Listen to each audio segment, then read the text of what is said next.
Selamat malam. Dalam 24 jam terakhir, dunia telah diguncang oleh konflik yang meningkat, bencana dahsyat, dan intrik politik. Dari ancaman perang hingga banjir bandang, peristiwa-peristiwa ini membentuk realitas kita secara langsung. Panggung global tegang, para pemimpin mengeluarkan ultimatum, alam melepaskan kehancuran, dan ekonomi merasakan tekanan. Setiap krisis sangat terkait, mengingatkan kita bahwa keputusan yang dibuat di satu sudut dunia akan berdampak kemana-mana. Malam ini, kita akan membahas cerita-cerita mendesak ini dan apa artinya bagi kita semua. Dunia berada di ujung tanduk. Ketegangan global meningkat, dan setiap negara menahan napas, menyadari bahwa satu langkah salah bisa memicu bencana yang tak terbayangkan.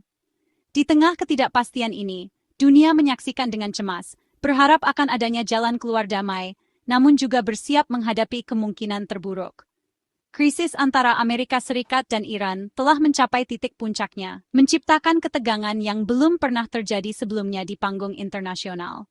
Setiap pertemuan diplomatik, setiap pernyataan publik, kini menjadi sorotan dunia. Mantan Presiden Trump telah mengeluarkan ultimatum yang mengguncang dunia. Jika Iran tidak menyetujui persyaratan Amerika pada tanggal 8 April, ia berjanji akan ada kehancuran total. Ultimatum ini bukan sekadar ancaman biasa, melainkan peringatan keras yang membuat banyak pihak bertanya-tanya tentang masa depan dunia.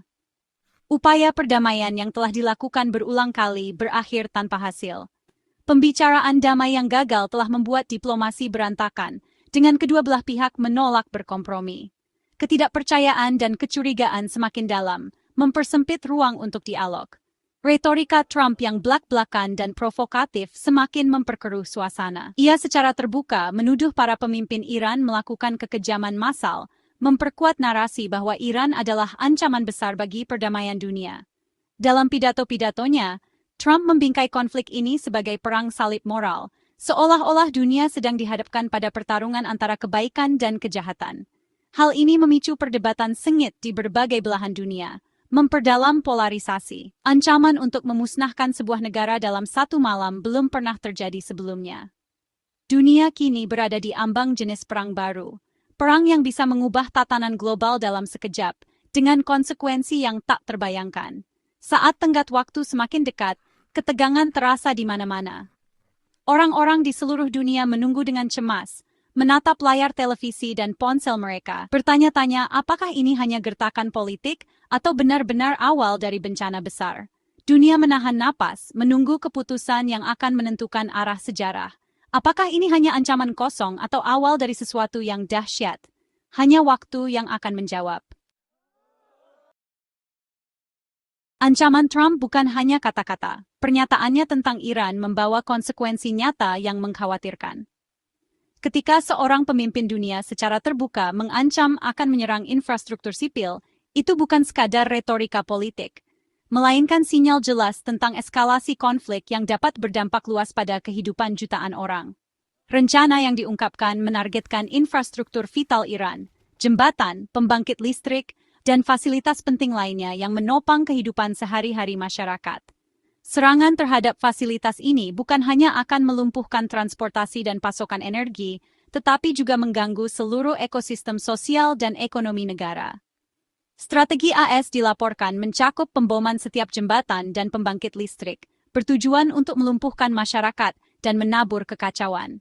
Serangan semacam ini akan menyebabkan pemadaman listrik massal, menghentikan layanan publik, dan membuat warga sipil terjebak tanpa akses ke kebutuhan dasar. Bayangkan jutaan keluarga yang tiba-tiba hidup dalam kegelapan, anak-anak yang tidak bisa bersekolah, dan rumah sakit yang tidak mampu merawat pasien karena listrik padam. Kehidupan sehari-hari akan berubah drastis dalam sekejap. Deklarasi terbuka untuk menargetkan jalur kehidupan sipil ini telah menuai kecaman global dan tuduhan kejahatan perang. Banyak negara dan organisasi internasional mengecam keras strategi ini, menyebutnya sebagai pelanggaran berat terhadap prinsip-prinsip kemanusiaan. Pakar hukum memperingatkan bahwa tindakan semacam itu melanggar hukum internasional dan akan memicu bencana kemanusiaan. Konvensi Jenewa secara tegas melarang serangan terhadap infrastruktur sipil yang berdampak langsung pada penduduk non-kombatan. Menghancurkan jaringan listrik dan jembatan akan menghancurkan rumah sakit, pasokan air, dan upaya bantuan, memperparah penderitaan warga sipil yang sudah rentan. Bantuan kemanusiaan pun akan terhambat, memperlambat respons terhadap krisis yang berkembang. Jutaan orang bisa kehilangan akses ke air bersih, tempat tinggal, dan layanan kesehatan. Mereka akan dipaksa bertahan hidup dalam kondisi darurat, menghadapi kelaparan, penyakit, dan trauma psikologis yang mendalam. Ini menandai pergeseran berbahaya menuju perang total. Menghapus batas antara kombatan dan warga sipil. Ketika infrastruktur sipil menjadi target, tidak ada lagi tempat yang benar-benar aman bagi masyarakat biasa. Dunia sekarang menghadapi prospek mengerikan dari kekejaman yang disiarkan sebagai kebijakan.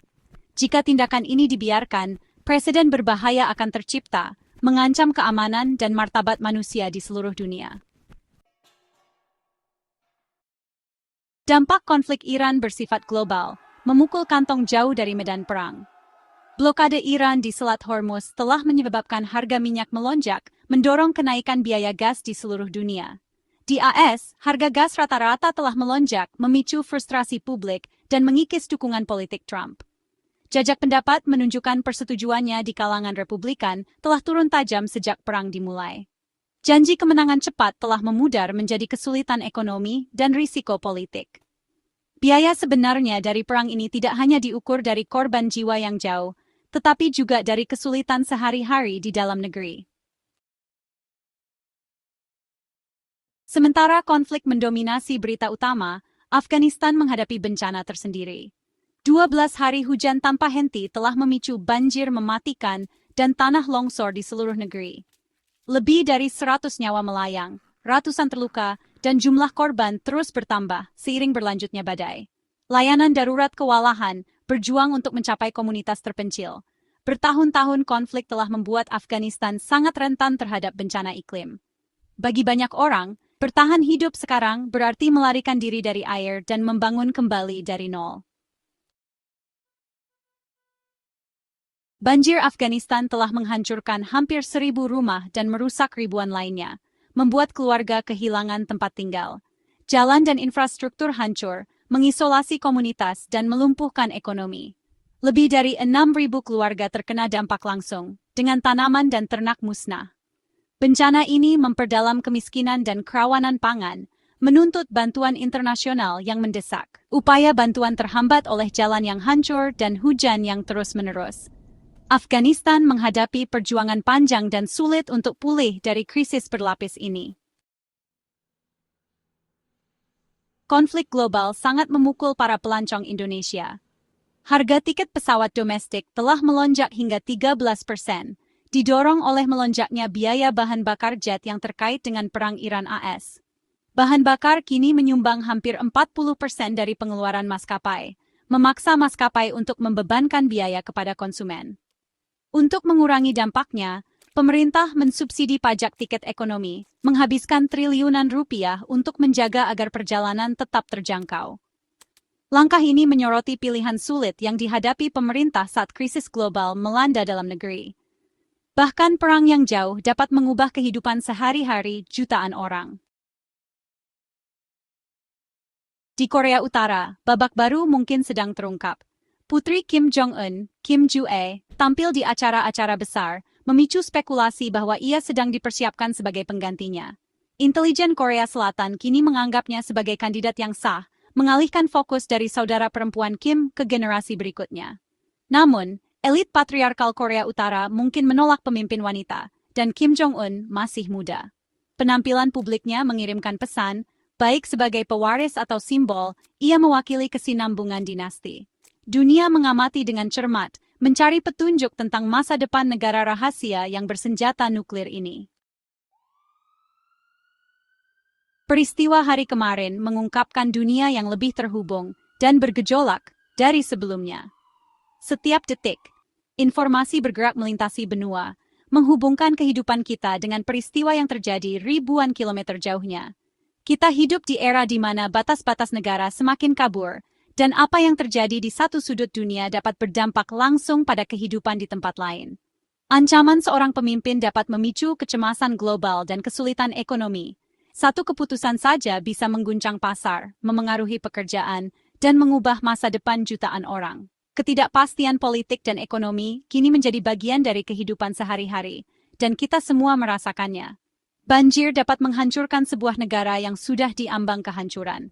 Bencana alam yang dulu terasa jauh, kini menjadi peringatan bahwa perubahan iklim dan krisis kemanusiaan adalah masalah bersama. Setiap tragedi membawa pelajaran penting tentang ketahanan dan solidaritas. Bahkan perang yang jauh dan gerakan politik rahasia membentuk kehidupan kita sehari-hari. Konflik di satu negara dapat memicu gelombang pengungsi, memengaruhi harga pangan, dan menimbulkan ketegangan baru di seluruh dunia. Kita tidak bisa lagi mengabaikan apa yang terjadi di luar negeri. Kisah-kisah ini tidak terisolasi. Mereka adalah benang-benang dalam jalinan masa depan kita bersama. Tetap terinformasi sangat penting. Hanya dengan memahami konteks global, kita bisa membuat keputusan yang bijak untuk diri sendiri dan komunitas kita. Setiap berita adalah bagian dari gambaran besar yang membentuk arah dunia. Apapun yang terjadi dimanapun dapat memengaruhi kita semua. Dunia ini seperti jaring yang saling terhubung. Getaran kecil di satu titik bisa terasa di seluruh permukaan. Kita harus menyadari bahwa masa depan kita saling terkait, dan kepedulian terhadap sesama adalah kunci. Laju perubahan sangat cepat, tetapi memahaminya adalah tanggung jawab kita. Teknologi, ekonomi, dan budaya berkembang tanpa henti, menuntut kita untuk terus belajar dan beradaptasi. Hanya dengan pengetahuan, kita bisa menghadapi tantangan masa depan. Kita harus terus mengamati, mendengarkan, dan belajar, karena hanya dengan begitu kita bisa menjadi warga dunia yang bertanggung jawab. Setiap orang punya peran dalam menjaga agar informasi tetap mengalir dan kebenaran tetap terjaga. Karena berita hari ini membentuk dunia esok hari. Dengan terus memperhatikan, kita tidak hanya menjadi saksi, tetapi juga bagian dari perubahan yang akan menentukan masa depan umat manusia.